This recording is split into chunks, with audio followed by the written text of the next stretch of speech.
Prize films are usually 4.5. Yeah, they're not as long. Yeah. Yep. Hey, welcome back. I'm Elisa Parker. We're broadcasting live from the Wild and Scenic Film Festival. 14 years we've been celebrating this festival. It really serves as a platform for activists, a platform for change. Our theme this year is actually a change, of course, which is perfect because I really feel like we're in such unique times. It's such an amazing time to be alive. There are people that are just waking up and taking action around their own personal causes. And as we're going to find out from my next guest, Will Parrinello, that a lot of the people that we featured here are dealing with things right in their backyard. Like they wouldn't even consider themselves necessarily being activists. They're just getting things done, whether that's protecting their family or their community or the environment around them. Sometimes it's even for their own safety or health reasons as well. But I think that's kind of the times we're going into now, Will, is like we all are activists in our own right? No, for sure. That's what we all need. It's important. I mean, the films that I produce with my partner, John Antonelli and Tom Dusenberry, are part of a series called The New Environmentalists. And these are portraits of grassroots activists who have received the Goldman Environmental Prize. And these are people who saw something happening in their community, in their environment, and they knew it was wrong, and they knew that they had to individually take action. I mean, certainly it takes a catalyst, right? They then created movements around what they were doing, but it began with one person. It begins with one person. So I should also mention, too, that Will's films that are featured here at Wild and Scenic this year are Art for Change and Mothers of All Rivers. So we're going to find out more about the individuals who are part of this. The Goldman Environmental Prize, by the way, if you've never seen this, I've had the opportunity to cover it multiple times. I call it like the Oscars for environmental action heroes. It blows me away. It really does what these people do to make a difference. Well, when Richard and Rhoda Goldman founded the prize 27 years ago, they tried to model it around the Nobel Prize. They said, let's create an award for grassroots environmental activism that's going to lift up these people to not only shine a light on the important fights that they're fighting, and always a successful end to these stories, but let's make sure that we're encouraging others to take action in their own community. Yeah. So, in talking to the protagonists of our films, they would always say, tell people, when you show these films, tell audiences that they don't feel like they have to change the world necessarily. Go for it if you have the motivation. Sure. But start with something small in your own community. Get involved. Do something right where you live that's easy. So, Will, you've been creating these films for the Goldman Prize now for many years. And as you mentioned, I mean, they're extraordinary people that you've been featuring in there. And we'll talk about your own personal connection and how this has changed your life. Let's talk about Mother of Rivers. So Mother of All Rivers is the story of Berta Cáceres. Berta is an indigenous woman from western Honduras. And in the community of Rio Blanco, which is a mountain community, she found out that a dam was going to be built on the Gualcarque River. And the river is not only the river that supports the people with water for farming, fishing, and so forth, but it's considered sacred to the indigenous people. And the government was not really informing the people about what was going to take place. The dam was being built to create hydroelectric power in order to support mining. In an overthrow of the government that took place, the new conservative government was going after mining in a big way. They were opening up the mining sector, and something like 30% of the country was going to be put towards mining, and an incredibly large percentage of the land, and power needed to be generated. She found out that the people in the community were not being informed properly of what would happen. There's supposed to be free, prior, and informed consent. The people should know what's going to happen. They should be educated, and they have a say. Legally, they should have a say if these projects are going to go forward, right? Sure, it's having an impact on their livelihood. And also because the land is theirs and the resources are there, they're supposed to share. If in fact they decide, okay, we can accept that this is going to take place, right? So the people were not informed, and Berta created awareness in the community and started a movement. And they were demanding that the government listen to their rights, and that they wanted to be part of the decision-making process. And inevitably, they were overlooked. And it's a unique political situation there. There isn't a mayor in their town. There's a mayor in the district that covers a number of different towns. And the mayor was in favor of this dam being built. And he forged signatures of all the people in the community, or a majority of the people in the community, saying that they were in favor of it. And so in conjunction with the federal government, they decided to move this project forward. Wow. And the way that they were successful in stopping the project, the people finally, when they couldn't go through your typical legal channels to stop the dam from being built, that they should have been able to, fight for their rights, they literally put a roadblock in place.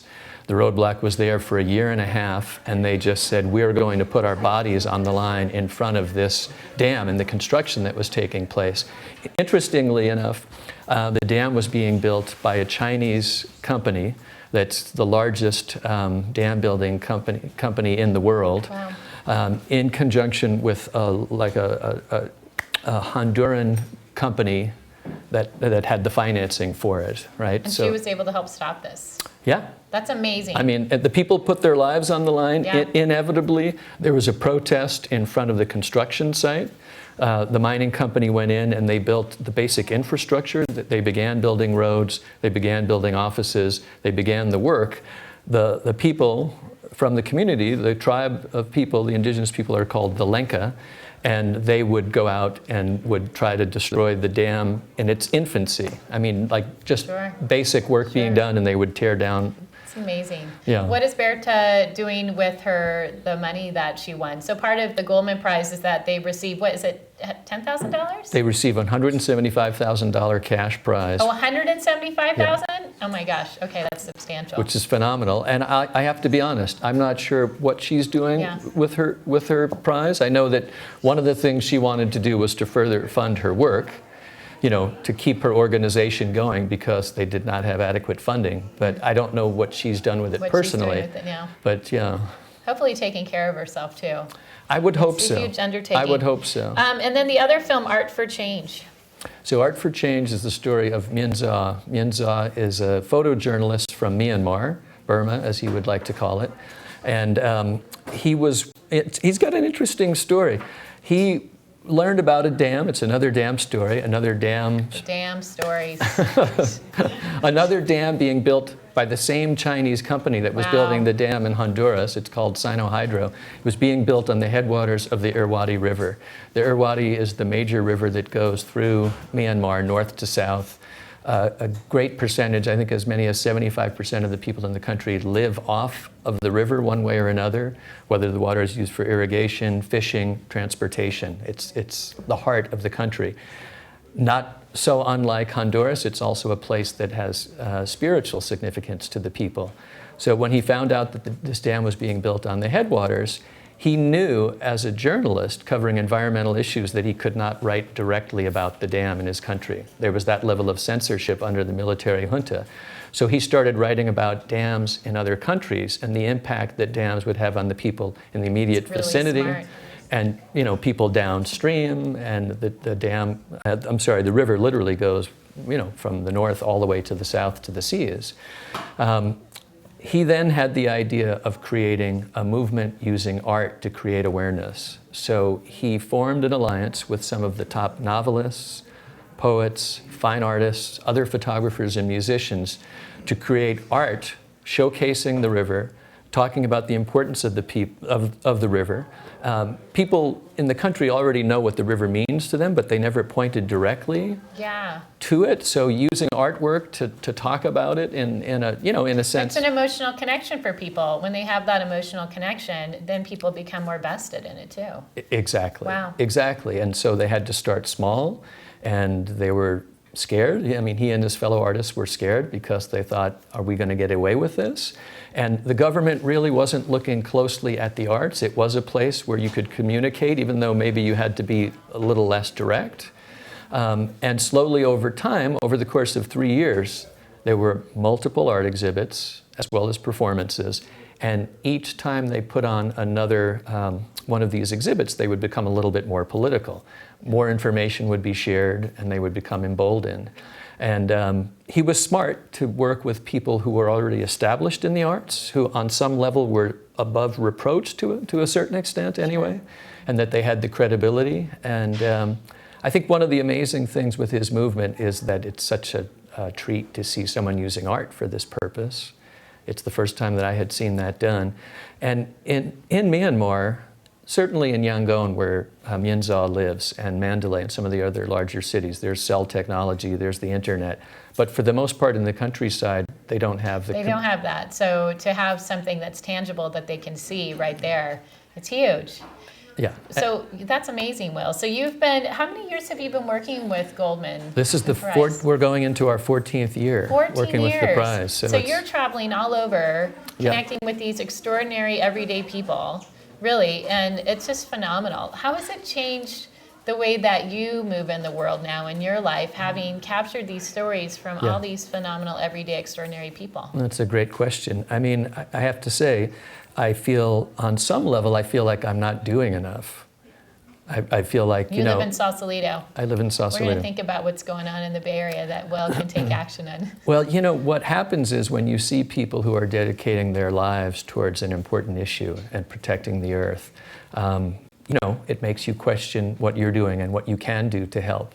But as I've gotten to know these incredible heroes over the last 14 years, and I talk to them about this, as we get to know each other and express that sort of frustration or concern, they'll always make it clear that what we are doing is very important, telling their stories, that they don't necessarily have the ability to tell their stories the way we can tell their stories. And so we're playing our role as the storytellers, keep doing what you're doing.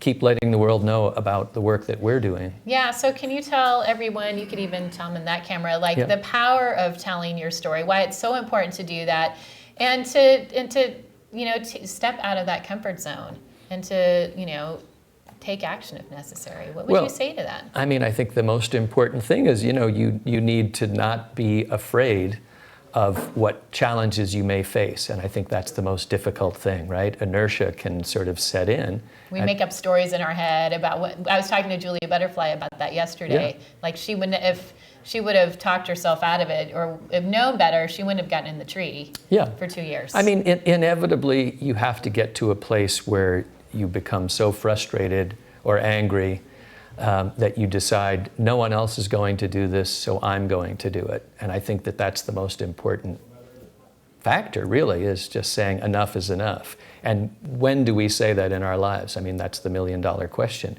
But as we continue to face issues around climate change and diminishing resources, and it can be really overwhelming, right? I feel like there are so many challenges that we face. The idea that these people would encourage us to take on an issue one small step at a time. Don't feel like you have to, eat the entire 9-course meal. Let's start small. And that's what you see with these people is they start small and then it gets bigger because other people start becoming attracted to that. And it must also too, Will, in capturing these stories with the Goldman Prize winners, I mean, just the emotional part for that because you stayed connected with them. I mean, some of the winners have thrived, some have died. And whether that's further action or just through natural causes, that must be really tough. Yeah, well, you feel an incredibly strong sense of connection to these people because we get to know each other, we become friends. Their issue becomes your issue on some level, and you want to see them succeed. And when there are injustices perpetuated against them by the government, by corporate entities, by neighbors who maybe, don't agree with their political values and belief systems, I mean, you feel like you wish, that's the time where I feel like I wish I could do more to help them. I'm sure. And I'm sure because you are their connection sometimes to the outside world, that you are in a position sometimes where they're like, Will is my connector, my storyteller, you're the platform. That's right. And that's an interesting situation to be in as well. No, it absolutely is. I mean, one of the things that we try to do is to create larger versions of some of these films. So it's a way to help reverberate, right? Let the message echo out into the world beyond the 4.5-minute films that we make for the Goldman Prize. The initial films that we make are 4.5 minutes. They introduce these prize recipients at the Goldman Prize ceremony. But oftentimes we have enough material to make longer films features, and would love to do so. So, the films that we're screening here are a few minutes longer. Berta's film is 8.5 minutes, and we're able to get into some more of the nuances of her story. Well, that certainly is helpful to her because in today's world where we're constantly having to send new messages out using new media, having different versions of the film allows people to kind of keep telling and retelling their story and generating interest in new audiences. It's great. I'm so excited to meet you. I mean, I've been such a fan of the Goldman Prize, and the films are such an important part of it because you really connect with their stories. And again, the new environmentalists, those include a lot of the films that Will's done, but the films that are featured here are Art for Change and Mother of All Rivers. And check out Goldman Prize. And well, just thanks so much for being here, and thanks for being at Wild and Scenic. Thanks for having us, and my thanks pleasure. for supporting these issues. Yeah, for sure. I'm Elisa Parker. It's the Wild and Scenic Film Festival, live here at the Media Lounge, and we'll be right back.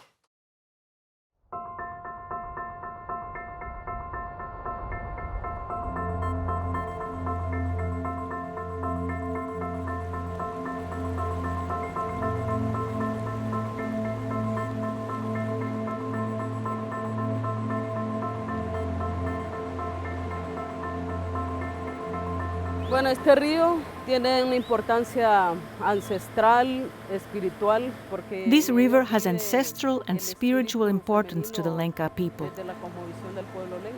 because it's inhabited by the female spirits.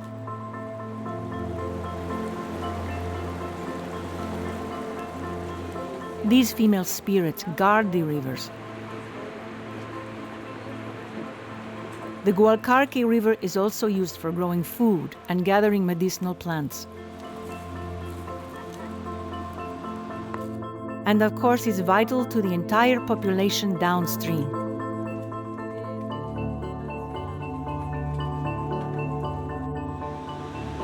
I believe it signifies life. After a military coup in 2009, the Honduran government awarded concessions for 47 dams to power hundreds of new mining projects. Chinese engineering giant SinoHydro joined with the Honduran company to build a dam near Rio Blanco. The Agua Zarca Dam would impact hundreds of Lenca people. Hubo una violación desde el comienzo. This was a violation of indigenous rights from the start, because the National Congress granted a concession without providing free, prior, and informed consent. We're experiencing one of the greatest handovers of sovereign indigenous territory in the past 500 years. Aquí donde estoy sentado aquí, aquí era una gran frijolera cuando entró. We had beans planted right where I'm standing. But when SinoHydro came in, they ran their tractors over our fields, destroying everything. Por eso nos encaprichamos y estamos organizados. We got mad. Then we decided to organize ourselves with COPIN. COPIN, an indigenous rights organization, organized the Lenca people around their internationally recognized rights. Consulta libre previa informada a pueblos indígenas. En 2 cabildos abiertos y en más de 150. In more than 150 indigenous assemblies and debates, our community decided to reject that hydroelectric dam. Tantos años que tienen varios de ustedes que han solo visto pasar el agua y nunca la hemos utilizado. Mire la desgracia que usted nos vino a hacer a nuestro pueblo. El señor alcalde municipal de Intibucá. The mayor of Intibucá came to an open meeting here where more than 400 people said no to SinoHydro. Ustedes no han reaccionado por su propia actitud. La mayoría, yo digo aquí con propiedad que la mayoría de la gente está a favor de la represa. No.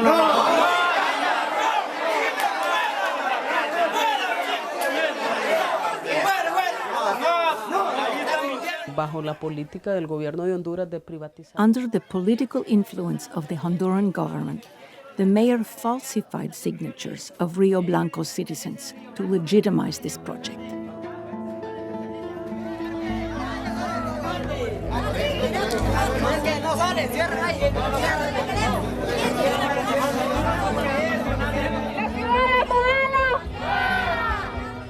Berta filed complaints with the Honduran government and organized peaceful protests in the nation's capital. As her visibility increased, she became a target for the government.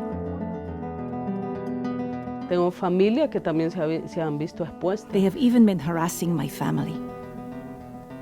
In this case, my mother, whom I live with. My own children have been threatened with bodily harm. So of course it affects me personally. Siempre me propuse a que ella pues tuviera. I always encourage her to take an interest in social struggles, especially in regards to poor people, women, and indigenous people. As a result, she has been exposed to so much persecution, which is why I always fear for her life. Que somos humanas, sentimos miedo. We are only human, so of course we have real fears. But that doesn't mean we're going to be paralyzed by it.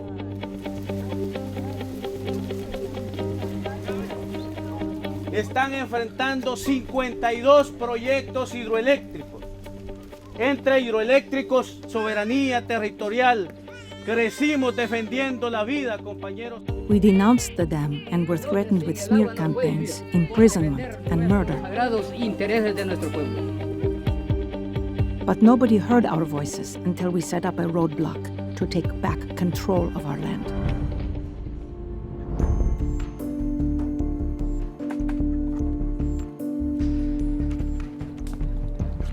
For well over a year, the Lenca maintained the roadblock, withstanding harassment and violent attacks.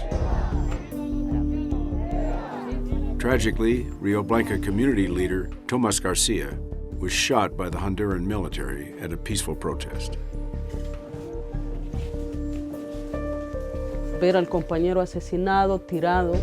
Seeing this man murdered, the community became indignant, forcing a confrontation. The company was told that they had to get out. Somos como 500 personas que tenemos arriba. Por eso defendamos aquí en Río Blanco, porque de aquí no pasarán.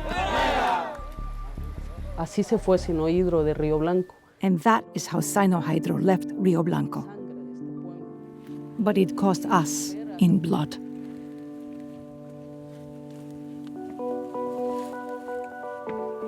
SinoHydro terminated its contract, citing ongoing community resistance. The World Bank later withdrew its funding over concerns about human rights violations.